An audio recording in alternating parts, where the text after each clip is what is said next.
continuando con la serie de temas que traemos acerca de la soberanía de Dios. La soberanía de Dios. Este sería el mensaje número 10, mirando al pastor Arthur Pym, la soberanía de Dios. Creo que ya voy a terminar con 2 mensajes más. Pero 8 días quiero hablar acerca de las objeciones que se van a presentar en este tema de la soberanía de Dios. Siempre que hay una doctrina que es difícil, como esta, la soberanía de Dios, va a haber objeciones. Y entonces vamos a mirar, y al final también hay otro punto que quiero tratar. Pero hoy quiero hablar acerca de la soberanía de Dios y nuestra actitud hacia esa soberanía. La soberanía de Dios y nuestra actitud hacia la soberanía de Dios. Ese es el tema, soberanía de Dios y nuestra actitud hacia su soberanía. 3 cositas, una introducción, luego voy a hablar de nuestra actitud. Debe ser de temor piadoso, pero también nuestra actitud hacia la soberanía de Dios debe ser dependencia, obediencia y sumisión. Es una pequeña introducción, bueno, pequeña no, mejor larga. Pero quiero arrancar leyendo lo que el pastor Arthur Pym dice en cuanto a esta parte. La importancia de conocer al Dios soberano no deja al hombre igual. Cuando el hombre, o el creyente mejor, conoce la soberanía de Dios, no puede quedar igual. Y eso es lo que yo quiero que miremos. Cuando vemos la grandeza de Dios, la exaltación de Dios, no quedamos igual. Algo tiene que pasarnos a nosotros. El pastor Arthur Pym dice lo siguiente: toda verdad que nos es revelada en la palabra de Dios está allí, no solo para nuestra información, sino también para nuestra inspiración. La Biblia nos ha sido dada no para gratificar una curiosidad ociosa, sino para edificar las almas de sus lectores. Note, edificar las almas de los lectores de la Escritura. La soberanía de Dios es algo más que un principio abstracto que explica la razón fundamental del gobierno divino. Está designada como un motivo para el temor piadoso. Se nos da a conocer para la promoción de una vida recta. Es revelada para traer en sujeción nuestros corazones rebeldes. Un verdadero reconocimiento de la soberanía de Dios humilla como ninguna otra cosa lo hace o puede humillar y traer el corazón a una humilde sumisión ante Dios, haciendo que renunciemos a nuestra propia voluntad y que nos deleitemos en la percepción y el cumplimiento de la voluntad divina. Impresionante. Ya con esto nos abre el panorama para entender que no es un conocimiento que estamos adquiriendo meramente de la soberanía de Dios, sino que buscamos, además de tener una información correcta que debemos tener, una información correcta sobre la soberanía de Dios. Entonces, ahora, ¿qué vamos a hacer frente a ese conocimiento? Ahí tiene que haber una rendición a esa soberanía de Dios. Recuerde que hace 8 días leíamos una definición bastante equivocada, que el Dios soberano como que pone a un lado la soberanía para darle libertad al accionar del hombre, y eso no es así. Más bien la soberanía de Dios lo que busca es que el hombre se someta, se humille a esa soberanía, a ese Dios que es soberano. Y si eso no es así, hermanos, entonces lo que vamos a adquirir es mera información. Es decir, estos temas de la soberanía de Dios ya deben estar cambiando nuestra vida. Si no es así, hermanos, es mera información. Por eso yo le animo y animo a los hermanos de Tuluá. Sé que tenemos todavía un remanente de pecado, sé que todavía vamos a fallar, pero precisamente estamos para caminar en santificación cada día, y parte de la santificación es que nuestras vidas van siendo cambiadas. En la medida que la palabra es presentada y vamos entendiendo el mensaje y va llegando a nuestros corazones, nuestra vida tiene que ser cambiada. Entonces, conocer al Dios soberano no deja al hombre igual. Y eso es lo que trata de decir aquí el pastor Arthur Pym. cuando Dios es revelado en la Escritura de una manera soberana, entonces las personas no van a seguir siendo las mismas. Es decir, reconocer la soberanía de Dios es contemplar en primera instancia al mismo Dios soberano. Miren lo que dice Hebreos capítulo 1, y vamos a leer versículos 2 y 3. Hebreos 1, 2 dice: en estos postreros días, es decir, Dios nos ha hablado por el Hijo, pero miren quién es el Hijo: a quien constituyó heredero de todo. El Hijo es heredero de todo, por eso dice que para Él son todas las cosas, y por quien asimismo hizo el universo. El Hijo de Dios hizo el universo, es heredero de todo, pero dice el cual, es decir, el Hijo de Dios, siendo el resplandor de su gloria. Cristo es el resplandor de la gloria de Dios y la imagen misma de su sustancia, es decir, Cristo como Hijo comparte la misma naturaleza del Padre, la imagen misma de su sustancia. Y luego dice: y quien sustenta todas las cosas con la palabra de su poder. Sustenta el universo, no solo lo creó, sino que lo sustenta. Pero dice: habiendo efectuado la purificación de los pecados, que fue su obra, por medio de sí mismo. He aquí el punto: se sentó a la diestra de la majestad en las alturas. Se sentó a la diestra, dice, en la majestad, a la diestra de la majestad. Aquí sería la diestra de Dios, a la diestra de la majestad en las alturas. Es decir, el Hijo de Dios es igualmente majestuoso que el Padre. Es el creador, es el sustentador, es el que murió para perdonar nuestros pecados, pero Él es majestuoso. Eso tenemos que tenerlo en cuenta. Y cuando hablamos de la majestad, estamos hablando de un rey que gobierna absolutamente, podríamos decir de un faraón, en términos humanos, que ha gobernado soberanamente, absolutamente, ¿verdad? Entonces, ese es nuestro Dios, nuestro Salvador. Cuando vemos esto, hermanos, entonces vamos a considerar algunos personajes en la Escritura. A ver, tengo como 4 y quisiera mencionarlos antes de entrar a nuestra actitud hacia la soberanía de Dios, porque lo que estamos tratando de demostrar acá con la introducción es que las personas no pueden quedar igual cuando se enfrentan a la soberanía de Dios. De hecho, eso va a llevarnos a una actitud frente a esa soberanía. Pero si Él es majestuoso, como dice Hebreos, ahora vamos a considerar a Job. La Biblia registra, por lo menos, y el testimonio que tenemos de Job es que la Biblia dice que Job era varón perfecto, recto, temeroso de Dios y apartado del mal. Job 1:8, eso es lo que dice. Job era varón justo, perfecto, temeroso de Dios y apartado del mal. Ahora, ¿quién dice eso? Dios mismo. Dice que Jehová habló así: después de conocer a Dios soberano y su gran majestad, ¿qué hace Job? Muy importante, porque aunque Job era temeroso de Dios y para nuestros conceptos pudiéramos decir era un buen creyente, pero él pasa por una dificultad que usted lo conoce. Queda arruinado en su economía, queda arruinado en su familia, queda arruinado en su salud. Por eso la mujer dice: ¿sabe qué? Mejor maldice a Dios y muérete. Es decir, si querías algo aquí en la tierra, lo has perdido todo. ¿Para qué vivir así? Entonces uno entiende por qué mucha gente se ha suicidado. Pero este hombre, después de que pasa eso, tiene 3 amigos que vienen y hablan con él y dicen: vamos a escarbar su vida a Job. Usted tiene que tener algo escondido. No va a pensar que lo que le ha ocurrido es así que porque sí. Ellos tenían un concepto de Dios un poco distinto. Es lo que todo el mundo ha pensado: algo hizo.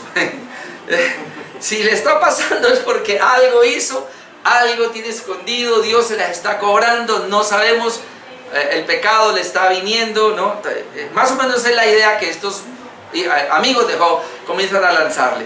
Y Job se escudriña por un lado, por otro, y dice: caramba, pero yo ¿qué tengo? Hasta reniega de sí mismo, hasta quiere morirse también y todo. Pero Dios se le presenta y comienza en el capítulo 32, 39 y 40, hasta el 41, a hablarle de quién es Dios y quién es Job. Es decir, Dios se le muestra en una majestad que Job no había conocido, hermanos. Y gracias a Dios por esa situación de Job, porque él, sus amigos y nosotros pudimos ver, hermanos, quién es Dios en su majestad, en su soberanía, en sus decisiones, pero lo que quiero mostrarles es la actitud de Él después de pasar por esta situación. Vamos a ir a Job, capítulo 42. Capítulo 42, vale desde el versículo 1 hasta el 6, esto es impresionante. Después de esto, de toda esta experiencia, Job 42 dice: respondió Job a Jehová y dijo: yo conozco que todo lo puedes. Comenzó a hablar: yo conozco que todo lo puedes y que no hay pensamiento que se esconda de ti. Parte de la soberanía de Dios es eso. No hay pensamiento que se esconda de ti. Luego dice: ¿quién es el que oscurece el consejo sin entendimiento? Es decir, Dios es el único que puede oscurecer el consejo de tal manera que nosotros no podamos entender. De hecho, la Biblia dice que Él revela a quien quiere. Y luego dice: por tanto yo hablaba lo que no entendía. Es decir, Dios me ocultaba ciertas cosas de Él, de lo mismo que me estaba pasando. Dios me lo ocultó, es decir, ocurrieron las cosas y yo no supe el por qué. Era oculto para mí, yo me puse a hablar. Y entonces yo comencé a hablar lo que no entendía. Por eso, hermanos, muchas veces en una situación tan dura que no entendemos es mejor callar. Entonces Job cometió el error y entonces él dice: yo hablaba lo que no entendía. Dice: cosas demasiado maravillosas para mí que yo no comprendía. Pero si no las comprendía, ¿por qué las hablaba? ¿No? Ese es el punto. Cada vez que pasa una situación que uno no puede entender, uno comienza a hablar: será por esto, por lo otro, y comienza y va y viene, pero son cosas que están oscurecidas a nuestro entender, así que ¿para qué nos ponemos a hablar? Y Job dice: bueno, yo hablaba también. Y entonces luego dice, versículo 4: oye, te ruego y hablaré, te preguntaré y tú me enseñarás. Ahora ya con una nueva percepción de Dios te voy a preguntar, pero tú me vas a enseñar. Y mire por dónde arranca verso 5: de oídas te había oído. Es decir, aquel hombre recto, justo, perfecto y temeroso de Dios, imagínense. Y el Señor todavía le dice al mismo diablo: y para nosotros no hay otro como Él en la tierra. Si vamos a pensar en esa época, hermanos, se cree que fue en tiempo de Moisés. Si vamos a pensar en ese tiempo, no había otro. No había otro, hermanos. El mismo Dios da testimonio. No hay un creyente más ejemplar como Job. Sin embargo, después de la experiencia, mismo Job dice: yo te voy a hablar ahora y te voy a preguntar y te voy a decir: mire, Dios, de oídas te había oído. Es decir, lo que yo sabía de ti era como algo ahí, nomás medio soplado al oído. No tenía una percepción clara de ti. Mas ahora mis ojos te ven. ¿Ve la revelación que Él tiene después de esa condición? Mas antes de oídas te había oído, pero ahora yo te veo. Es decir, después de que Él pasa por toda esta situación, es que ahora yo comienzo a saber quién es Dios. Y hablando de la soberanía, entonces estoy descubriendo al Dios soberano, porque las decisiones que tomó con relación a mi vida, yo no las comprendí, yo nunca supe por qué. Eso descansó en tu soberanía, en tu consejo. Entonces yo ahora es que comienzo a mirarte, ahora mis ojos te ven. Entonces, ¿qué voy a hacer? Por tanto, me aborrezco y me arrepiento en polvo y ceniza. Hermano, cuando yo miraba esto y los otros ejemplos que le voy a poner ahora, yo me asusté. ¿Por qué? Porque hoy día, hermanos, y yo lo experimenté, cuando uno aparentemente tiene un conocimiento de Dios, eso lo lleva a un crecimiento de ego, de autoridad, de unción, de fe por encima de los demás. Eso es lo que yo estoy viendo hoy día en la mayoría de los pastores o líderes de las iglesias, que porque tienen supuestamente un poquito de unción, es decir, un poquito de conocimiento de Dios, basta decir con que yo en oración fui al cielo, como muchos dicen hoy día, y vienen y son los intocables. Y ese orgullo, porque fueron al cielo, o de pronto porque Dios le dio una palabra y uy, qué revelación, cómo Dios lo toca, cómo conoció a Dios, uy, yo no puedo llegar a esas dimensiones, y esa persona prácticamente camina en el aire. Mire, hermanos, Job tuvo un conocimiento de Dios como nunca lo había tenido y lo llevó a humillarse delante del Señor y a arrepentirse. Es decir, lo llevó a cambiar su vida. Por eso, ¿cuál es mi actitud frente a la soberanía de Dios? Cuando yo estoy conociendo al Dios soberano, ¿quién es Dios? Mi actitud debe ser humildad, humillación, hermanos, un arrepentimiento y una entrega al Señor. Eso es lo que aprendemos ahí, pero lo vamos a seguir aprendiendo cada vez que hay conocimiento de quién es Dios, su soberanía, su decreto, sus propósitos soberanos, o Dios exaltado. Inmediatamente el hombre es humillado. Hermanos, me atrevo a decir lo siguiente: si alguien dice que está conociendo a Dios, que está teniendo conocimiento de Dios, y esta persona no es humillada para revisar su condición frente a Dios y es cambiada, entonces su conocimiento es intelectual meramente, pero él no conoce a Dios. Lo conoce en su mente, pero no lo conoce desde su corazón, desde su vida. Mire, el otro personaje es Isaías, y aunque sean textos conocidos, ¿qué importa? Isaías capítulo 6. Ahí está Isaías cuando él relata, cuando él estuvo en encuentro con el Señor. Voy a leer hasta el 8, Isaías capítulo 6, versículo 1. Dice: en el año que murió el rey Usías, y aparece porque este rey era muy importante, dice que vi yo al Señor. Note, Isaías dice, vi yo al Señor. Ahora, para ellos era importante esto. Yo no puedo decir hoy mismo que vi al Señor porque ellos eran profetas y estaban apenas dejando la palabra y Dios les permitía todo esto. Hoy día tú puedes ver al Señor a través de la Escritura. Amén. Pero Dios se le reveló al profeta, y entonces él dice: en ese tiempo difícil de la nación, vi yo al Señor. ¿Cómo lo vio? Sentado sobre un trono alto y sublime, sus faldas llenaban el templo. Note cómo comenzaba a describir cómo lo vio. Por encima de él había serafines, cada uno tenía 6 alas, con 2 cubrían sus rostros, con 2 cubrían sus pies, con 2 volaban.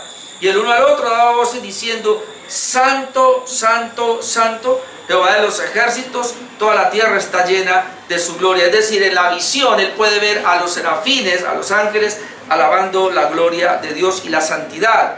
Y luego dice: y los quiciales de las puertas se estremecieron con la voz del que clamaba, y la casa se llenó de humo. Es decir, un resplandor de la gloria de Dios. Luego dice el 5, entonces dije yo. Es decir, cuando él tiene una revelación de Dios, un conocimiento de Dios como nunca lo ha tenido, entonces él dice: entonces dije, ay de mí, que soy muerto, porque siendo hombre inmundo de labios y habitando en medio de pueblo que tiene labios inmundos, han visto mis ojos al Rey Jehová de los ejércitos. Cuando él vio a Dios en su revelación esplendorosa como la pudo ver, él inmediatamente se ve a sí mismo y dice: yo soy un hombre pecador, ay de mí, me voy a morir.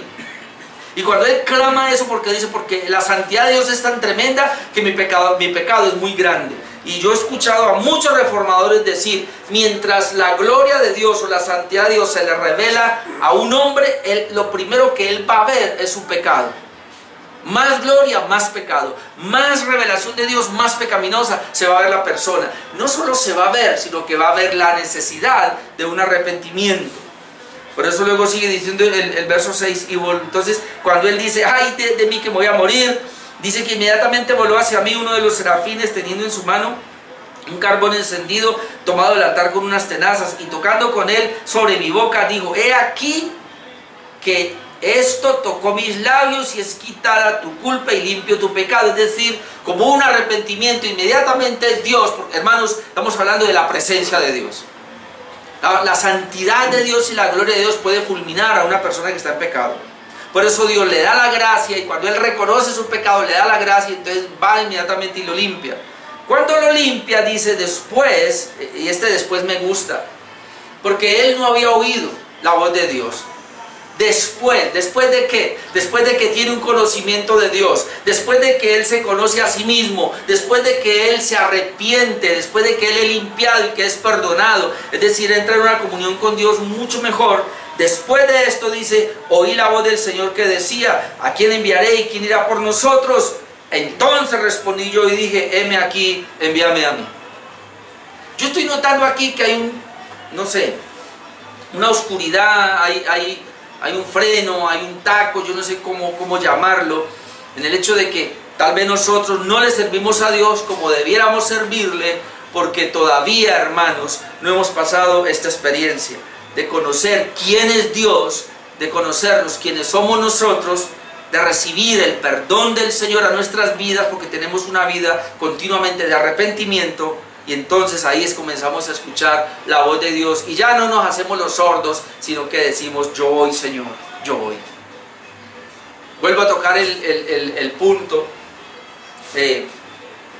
El sábado yo estaba aquí en la mañana y me puse a mirar los videos de unos bautizos, cuando tuve la oportunidad de bautizar a Andrés Felipe Balanta. Y luego me fui y vi un video, hermanos, que se lo compartí a ustedes, y eso tocó tanto mi corazón que yo me puse a llorar. Y me tuve que ir para mi cuarto y decirle: Señor, de verdad, dame la oportunidad para predicar tu palabra, para predicar tu evangelio, porque de verdad yo reconozco que no soy tan, ¿qué le digo yo? No predico tan oportunamente. A veces me han venido situaciones y a veces como que las dejo pasar. Y entonces yo le dije: Señor, ayúdame a que a donde vaya y la oportunidad que tenga, ahí voy a estar compartiendo tu bendita palabra. Pero eso viene después, obviamente, de uno tener un reconocimiento de que uno está orando mal. Por eso Martín Lutero decía lo siguiente: la vida del cristiano debe ser una vida de continuo arrepentimiento.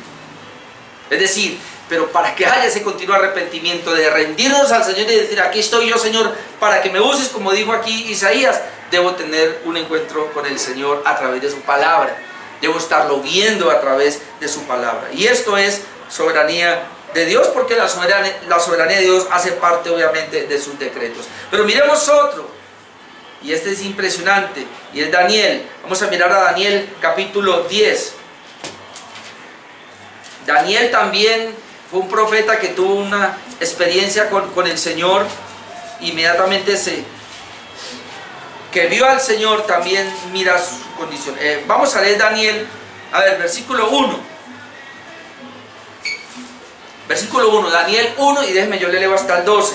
Dice: en el año tercero de Ciro, rey de Persia, fue revelada palabra a Daniel llamado Balsasar. Y la palabra era verdadera y el conflicto grande. Pero él comprendió la palabra y tuvo inteligencia en la visión. Vamos a ver. Dice que en aquellos días yo, Daniel, estuve afligido por espacio de 3 semanas. No comí manjar delicado, ni entró en mi boca carne ni vino, ni me ungí con ungüento hasta que se cumplieron las 3 semanas.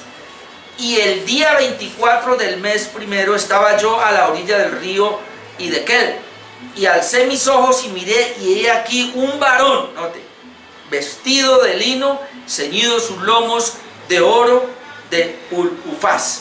Su cuerpo era como de berilo, su rostro parecía un relámpago, sus ojos como antorchas de fuego, sus brazos y sus pies como de color de bronce bruñido, y el sonido de sus palabras como el estruendo de una multitud.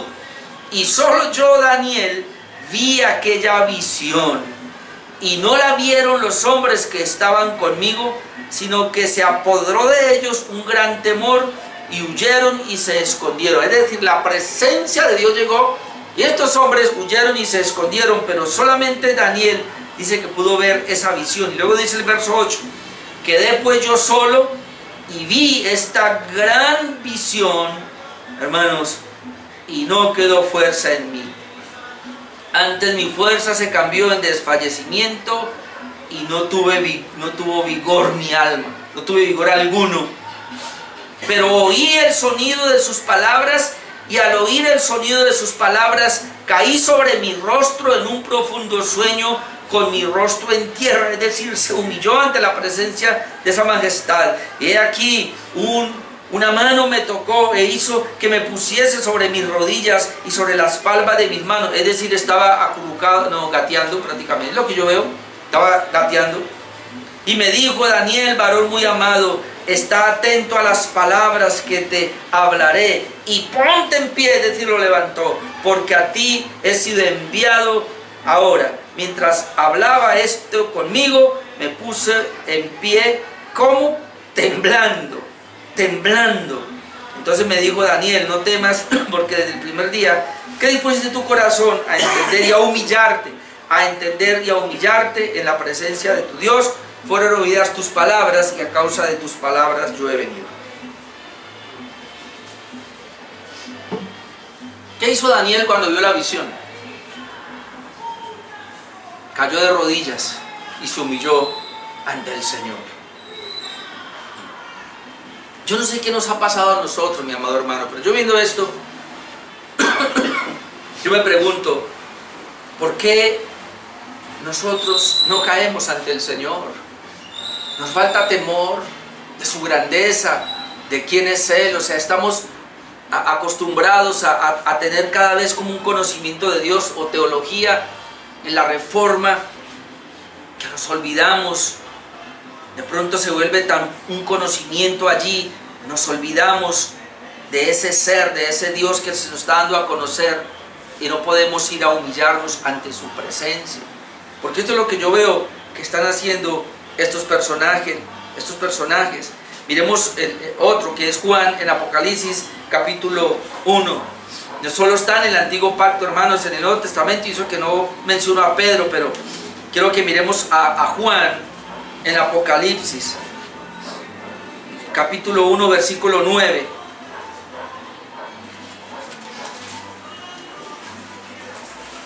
Déjenle, leo todo esto. Dice: yo, Juan, vuestro hermano y copartícipe vuestro en la tribulación, en el reino y en la paciencia de Jesucristo, estaba en la isla llamada Patmos por causa de la palabra de Dios y el testimonio de Jesucristo. Yo estaba en el Espíritu en el día del Señor, y oí detrás de mí una gran voz como de trompeta que decía, note lo que decía: yo soy el Alfa y la Omega, el primero y el último. Escribe en este libro lo que ves y envíalo a las iglesias que están en Asia, a Éfeso, Esmirna, Pérgamo, Tiatira, Sardis, Filadelfia y Laodicea. Y me volví para ver la voz que hablaba conmigo, y vuelto vi 7 candeleros de oro, y en medio de los 7 candeleros a uno semejante al Hijo del Hombre, vestido de una ropa que llegaba hasta los pies, ceñido por el pecho con un cinto de oro.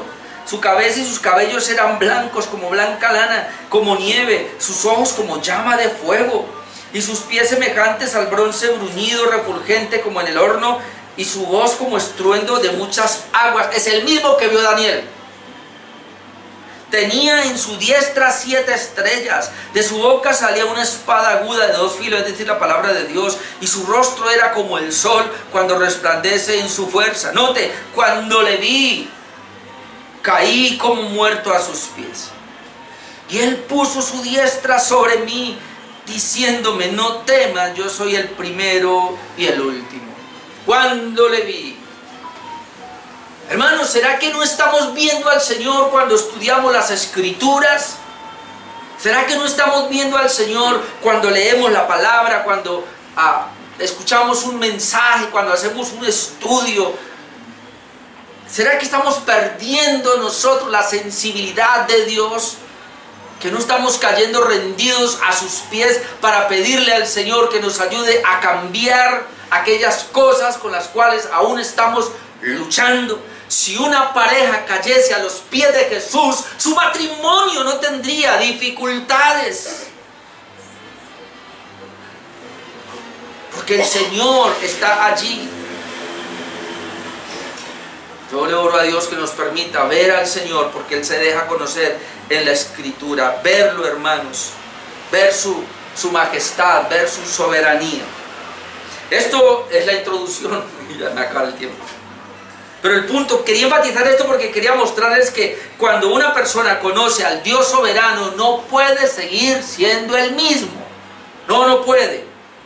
Y entonces, ¿qué va a hacer? Nuestra actitud, entonces, hacia la soberanía de Dios debe ser una actitud, entonces, de un temor piadoso. Yo creo que estas personas que le acabo de mencionar y que acabamos de leer, tenían un temor piadoso de Dios. Y eso es lo que la Biblia registra. Aquí voy a citarle textos nomás porque no alcanzo a ir a ellos ya. Pero la Biblia registra que las personas, al no conocer a Dios, no tienen temor de Él. En Romanos 3, 17, 18 Dice el apóstol Pablo, tomando un salmo, dice que estos hombres impíos que no conocen a Dios, dice, no tienen temor de Dios. El hombre sin Cristo no tiene temor de Dios. El impío no tiene temor de Dios. ¿Qué es lo que busca el conocimiento de la soberanía de Dios para mi actitud hacia Dios? Que yo pueda tener temor de Él. Amén, este es el punto. Ahora, Proverbios 1:7, que usted lo conoce, dice que el principio de la sabiduría es el temor a Jehová. El principio de la sabiduría es el temor a Jehová. Sabiduría aquí inclusive es representada como una expresión de Jesucristo. Es el mismo Jesucristo. El principio de la sabiduría es el temor a Jehová. Es decir, cuando una persona comienza a tener sabiduría porque es un hijo de Dios, porque es un creyente, entonces él va a tener temor a Dios.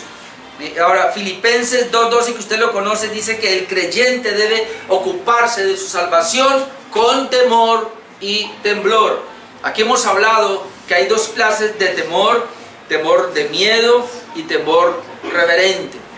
Y hermanos, hay que manejar ambos conceptos. Yo siempre escuchaba que la gente decía, no le tenga miedo al Señor, téngale temor reverente, respeto, sumisión, sí, pero también hay que tenerle miedo, porque Él es Dios, porque Él es soberano, porque Él es el Todopoderoso, hermanos, y Él puede hacer con nosotros lo que quiere. Eso tenemos que tenerlo claro. En el Salmo 103, versículo 13, usted va a encontrar allí que dice que ser temeroso es la norma. Dios se compadece de los que le temen. Yo pensaba en esto, decía, Señor, tú vas a mirar el temor en mi vida.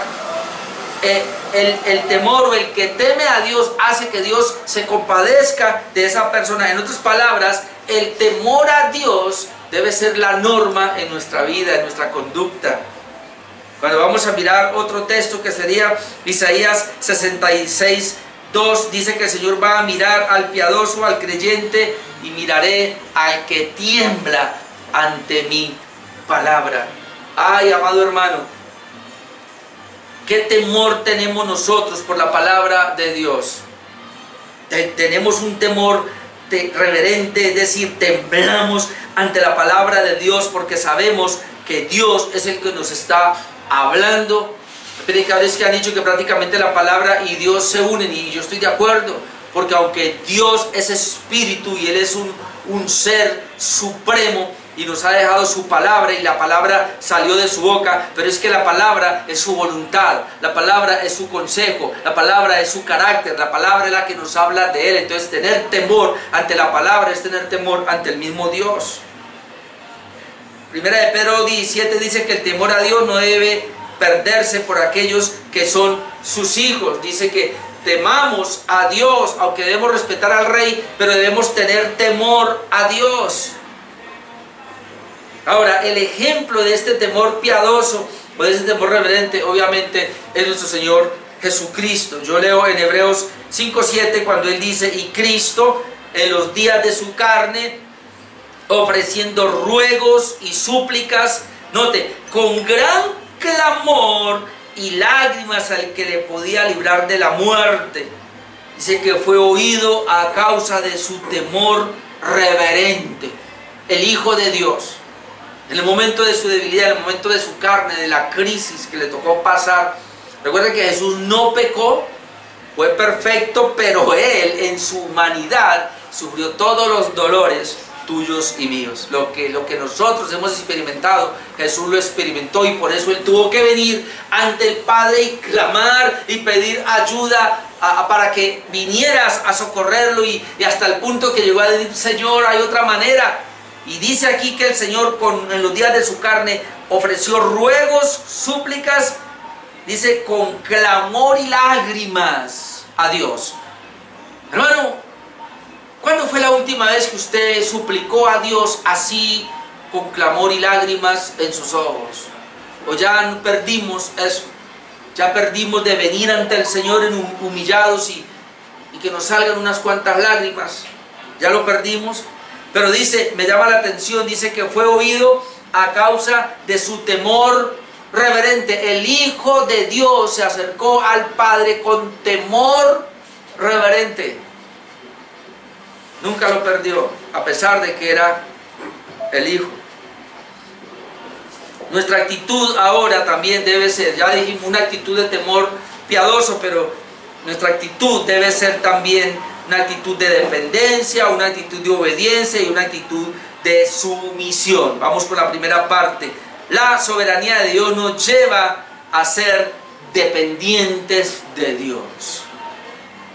Conocer la soberanía de Dios y mi actitud hacia la soberanía de Dios es que ahora en adelante al yo darme cuenta que Él es todo suficiente, todo soberano, y que Él en su decreto, en su consejo eterno ya determinó lo que iba a pasar. Yo soy la causa secundaria donde Él va a usar, me va a usar para que las cosas ocurran. Pero entonces yo, al saber eso, ¿qué debo hacer? Debo vivir entonces una vida dependiente de Dios, hermano. Para cada detalle, aún para las cosas más mínimas, yo debo depender de Dios. Yo debo andar por la vida dependiendo de mí, dependiendo de los demás. No, debo aprender a depender de Dios. Si conozco la soberanía de Dios, debo depender de Dios. Le voy a mostrar un pasaje que tocó mucho en mi corazón y se lo compartí a mi esposa esta tarde, que es Santiago 4. Santiago 4:13. Llegue ahí porque, hermanos, quiero que lo leamos.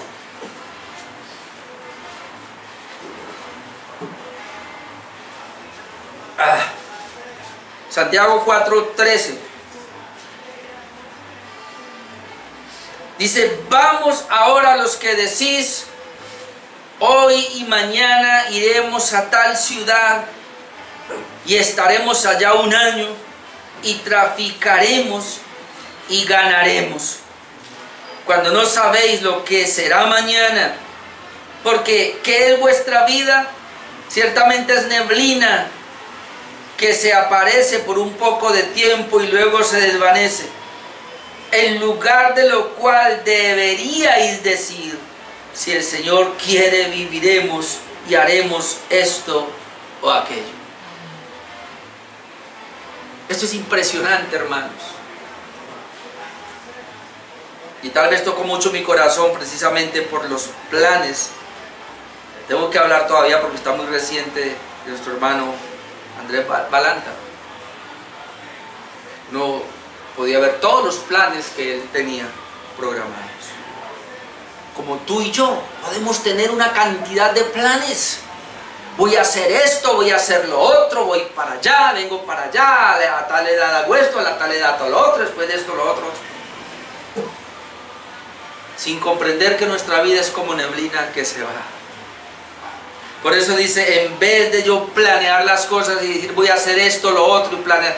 La Biblia no está diciendo que no planeemos las cosas, que no nos pongamos metas, debemos hacerlo. Pero lo que tenemos que hacer es, como dice el 15, en lugar de lo cual debiste y decir, si el Señor quiere, viviremos, haremos esto y aquello. Si en el plan de Dios está, lo voy a hacer, y si no, pues no. Pero hay gente que dice, y esas enseñanzas de hoy día de pensamiento positivo, piense positivo y determínese una cosa y véalo y cómo es, visualícelo y confiéselo y declárelo, porque eso le va a hacer así. ¿Quién dijo?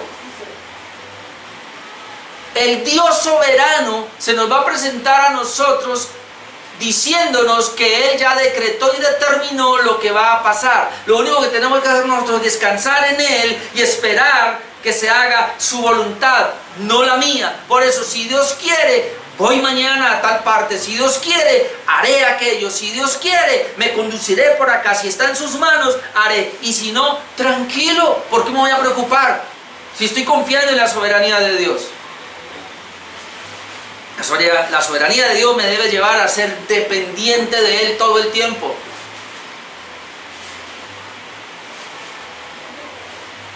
Así no nos guste a nosotros. Pero Dios sabe por qué hace las cosas, hermano. La soberanía de Dios debe llevarnos, en segundo lugar, de esta parte, a ser obedientes. Miren lo que dice 2 Corintios 9. 2 Corintios, capítulo 9, y el contexto acá es la ofrenda que se recogió para los pobres en Jerusalén. Y Pablo dice lo siguiente en 2 Corintios 9:12. 2 Corintios 9:12. Porque la administración de este servicio no solamente suple lo que a los santos falta, es decir, en Jerusalén, es decir, la ofrenda que recogieron, no solo suple a lo que a ellos les falta, sino que también abunda en muchas acciones de gracias a Dios. ¿De qué manera? Pues por la experiencia de esta ministración, es decir, los de Jerusalén glorifican a Dios, es decir, ellos glorifican a Dios por la obediencia que profesáis al Evangelio de Cristo. Dice que ellos, por esta suministración que ellos están haciendo, dice que ellos van a glorificar a Dios, pero ¿por qué lo van a hacer? Por la obediencia que profesáis al Evangelio de Cristo. Es decir, las personas van a ver en nosotros la obediencia que le tenemos al Evangelio de Cristo, y por eso las personas que ven esto le van a dar gloria a Dios. La obediencia debe ser notoria. Si tú y yo hemos aprendido a confiar en la soberanía de Dios, no solamente, como veamos acá, vamos a ser dependientes de Él, sino que vamos a obedecerle.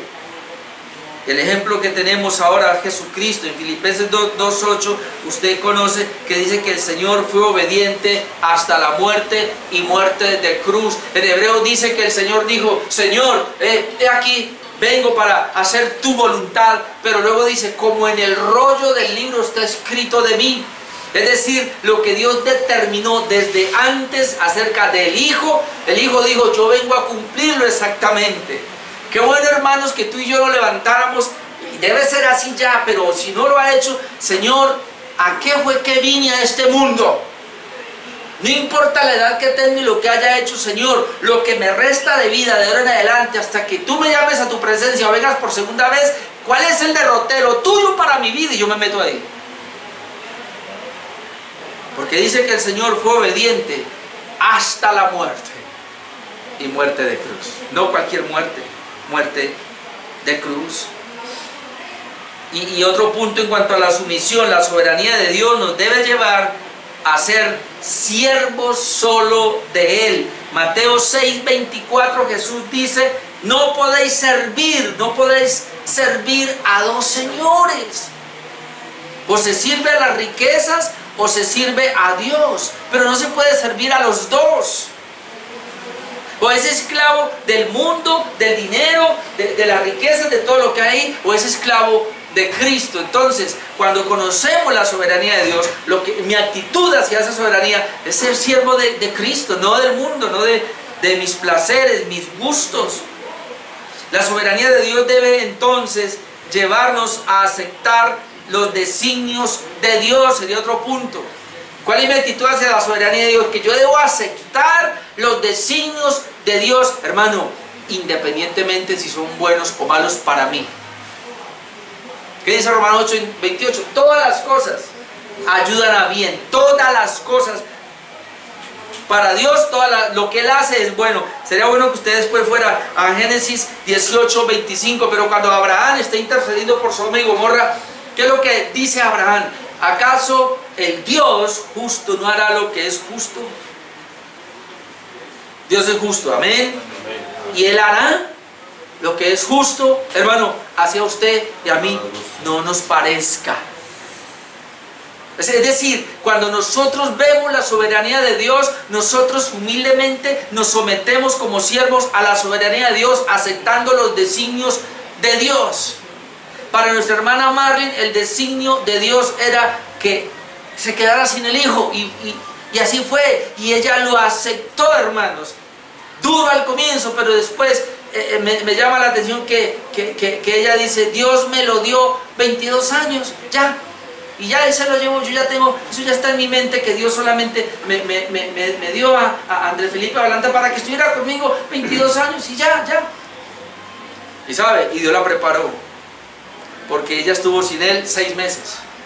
Y luego vino y dio la visita, y ella dijo: ahora para mí es como que si él se fuera a otro país, como ya se había ido, ya me estaba acostumbrando a que estaba en otro país, ahora se fue para otro país, pero ese país es la ciudad santa de Dios. Y aceptar el designio de Dios. Mucha gente, como no entiende la soberanía de Dios en estos puntos, se revela, se enoja y hasta blasfema de Dios. ¿No? Aceptemos la soberanía de Dios.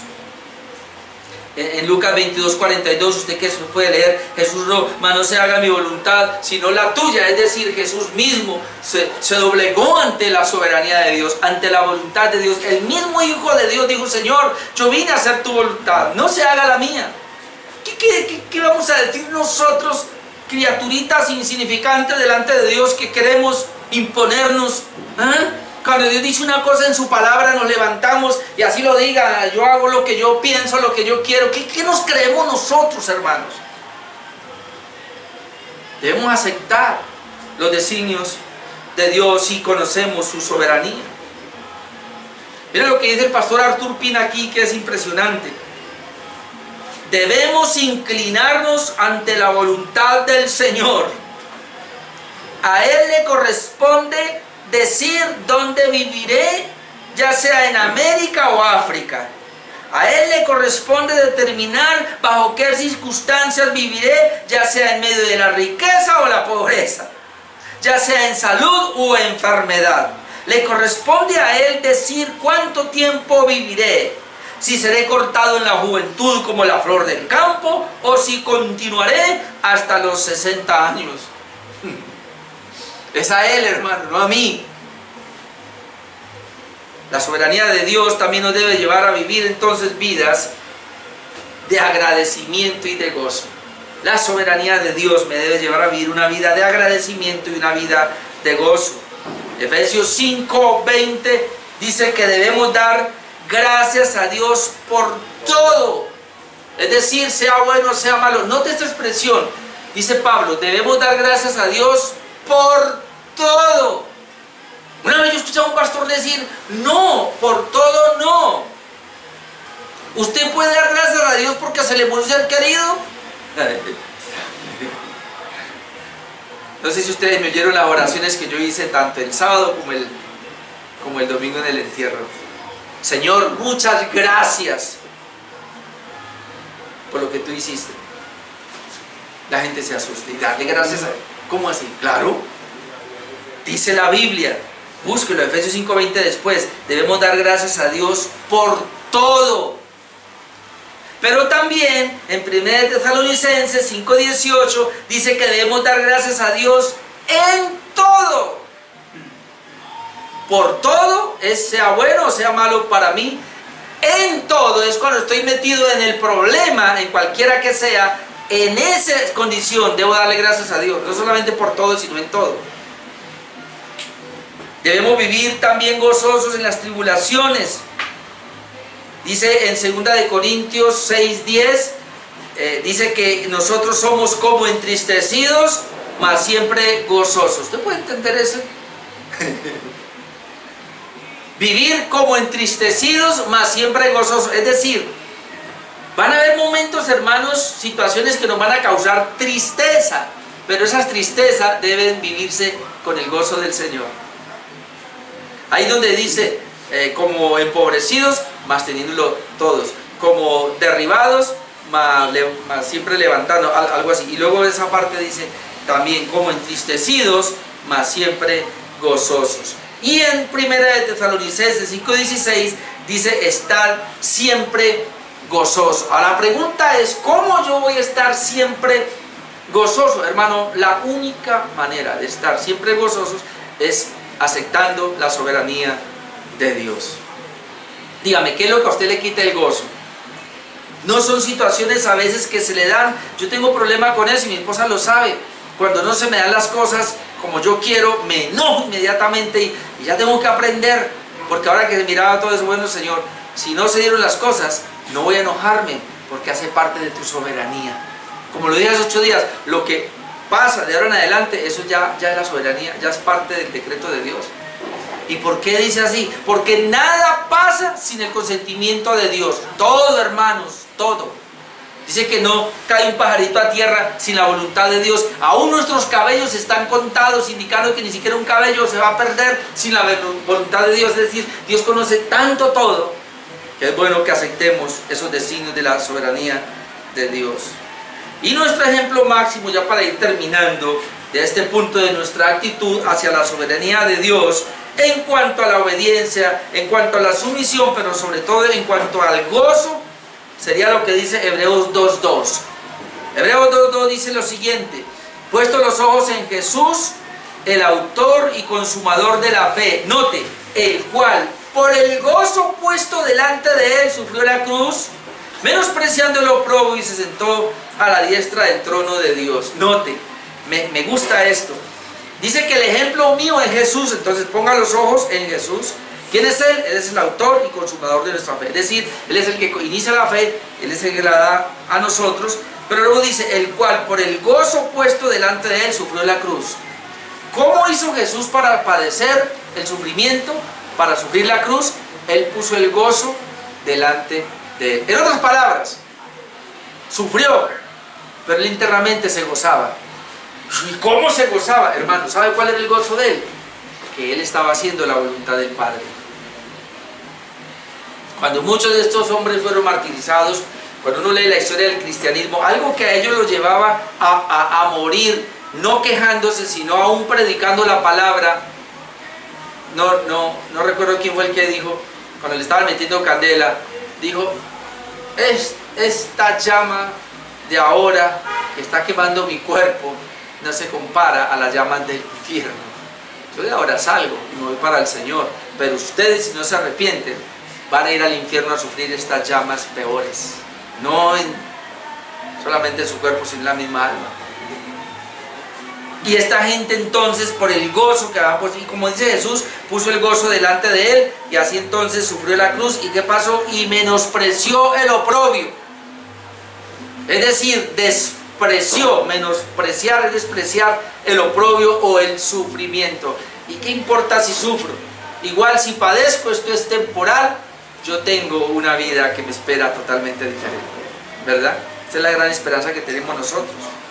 Entonces, como concluimos, todos aquellos que conocen al Señor en cuanto a su soberanía jamás serán los mismos. Amén. Porque hemos aprendido nuestra actitud frente a la soberanía de Dios. Una actitud de dependencia, una actitud de obediencia, una actitud de sumisión, una actitud de aceptación, una actitud de agradecimiento, y terminamos una actitud de gozo.